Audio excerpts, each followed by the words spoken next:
Hi, this is Dan Wangerin, and you are looking at my bass drum mic. It is a little bit a ways from the the resonant head, and I've got a muffler strip that I made out of some old sweatpants. Before I had that strip on, the pillow inside I used to have to put mostly on the resonant side. Now it's kind of equally on the batter and resonant side, and I think the sound, as you've probably already heard in the videos, really does speak for itself. And we've got here the Glyn Johns Miking System. I'm just going to bring the camera up here. That's mic 1. And here's the snare mic. It's right over here. In these past videos, I used the snare mic. It made things a lot more open. And over here is the mic over by the floor tom. Now, I only had RE15s. I did not have ribbon mics. So with all of that being what it is, regardless of any limitations, I think they actually sounded really good. And I have these little shock absorbers for the mic mounts on the RE15s. And now we're going to take a look at the different ways I got different snare sounds. Okay, so right now I've got my piccolo snare drum on my kit, but that doesn't matter. It doesn't matter what snare drum I've got on here. If I want it to be really crisp and poppy, I just leave it the way it is. I occasionally will adjust the tension of the snares a little bit, but everything stays the same. The snare drum is at a fairly high resistance. Fairly high means it's not tabletop saucepan tension. It's fairly tight. You go around with your drum key and you just go by feel. And if you feel like you can't go anymore, and if you do go anymore, you'll be forcing it. Never force it.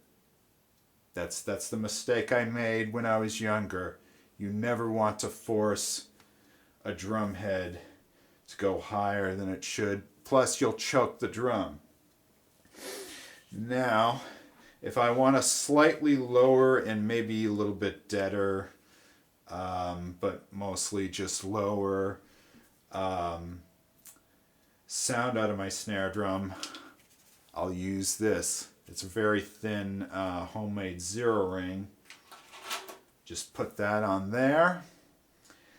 And that takes off a little bit of the pinginess. It brings the pitch down just a little bit, but not too much. And if I find I need more,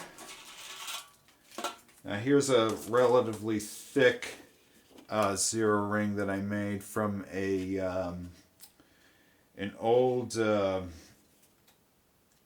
don't know what brand drum head this was, but the drum head wasn't very good. It came with a drum that I got. Just put that on there, and it makes it a lot, brings the pitch down a little bit more. And then if I want kind of like a dead, wallety, tappity sound. Actually, I like doing those Swiss Army triplets at a 16th note rate. with these for some reason. I don't know why. I mean, you'll see some of my videos and you'll see me do that. And this is what I call a donut. Now I know there's a lot of things out there already for this kind of stuff, like the big fat snare drum. The big fat snare drum has a donut too. I just decided I was going to make it out of old drum heads, and I know that we all have a lot of old drum heads. We don't know what to do with them, so I figure, why not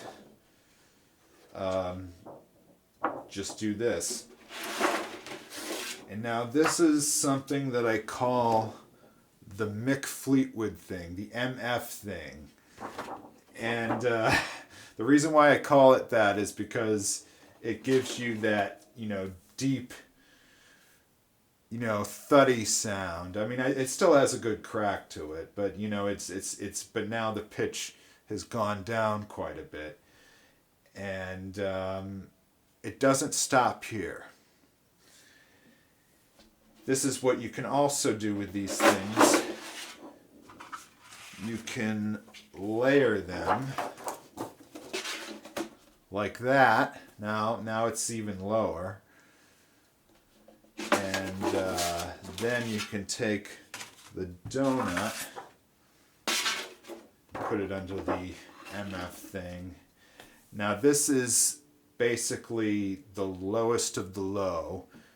And the reason why I prefer doing this as opposed to like tuning some snare drums high and some low is because you'll find yourself in a position, particularly if you're in a cover band, you'll be playing a Fleetwood Mac song, and that Fleetwood Mac song will be followed by a Police song.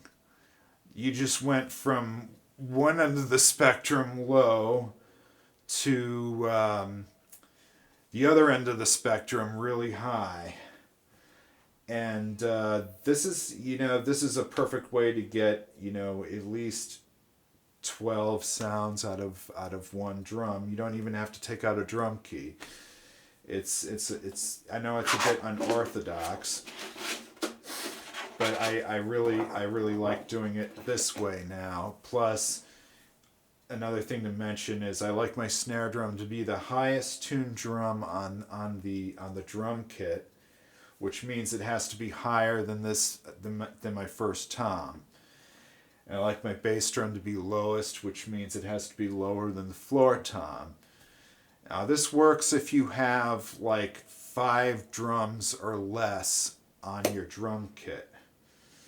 And the other reason why I prefer to tune my snare drums at a fairly high resistance is because when I was tuning them lower for a while, I found that it was making my technique become really sloppy, because when the drum is tuned lower, basically what happens, and this is kind of controversial by the way, what happens is you start to like basically cheat, and by cheating, that means you've kind of let your technique kind of like go to shit basically.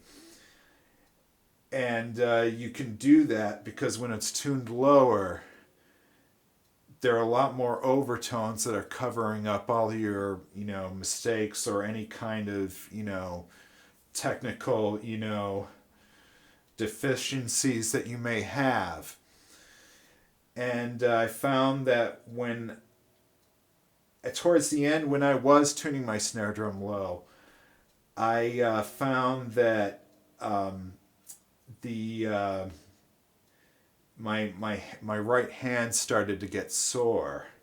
So I thought I'd better do something to fix my technique. And what fixed my technique was I just tuned my drum at a fairly high resistance. And this is great because I've got like one sound 1 minute and another sound the next whenever I need it. and it still feels good. You know, I'm still able to you're still able to hear my doubles and all of that, but it is a completely different feel from like the way it is right now, and then the way it is like this. I kind of do this sparingly. I only put these things on whenever I feel like I need to, but only when I need to. I don't really like to like spend in between songs at gigs or in recording studios just kind of noodling with stuff. I kind of like to like basically have it so that all I have to do is this or this real quick. It's better than taking out a drum key. Now, unfortunately, you'll hear in this playlist, there's this one drum here. My beloved G14 has broken, so now I've got like an Attack 2-ply medium thin on here, and it's got a moon gel thing on it. Give me just a minute. I'm going to show you it.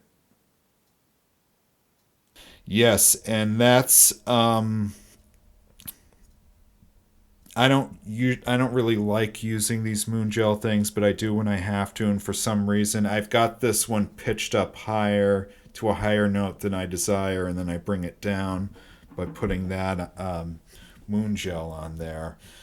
It's just kind of something that I'm doing for now, and seems to be working for now until I can get another G14 coated head on this tom. Well, anyway, this was Dan Wangerin, and I hope you enjoyed the 4-mic Glyn Johns Miking Systems. I know it's not really the Glyn Johns Miking System, but it's kind of my twist on a really good way of miking your drums. This is Dan Wangerin, over and out.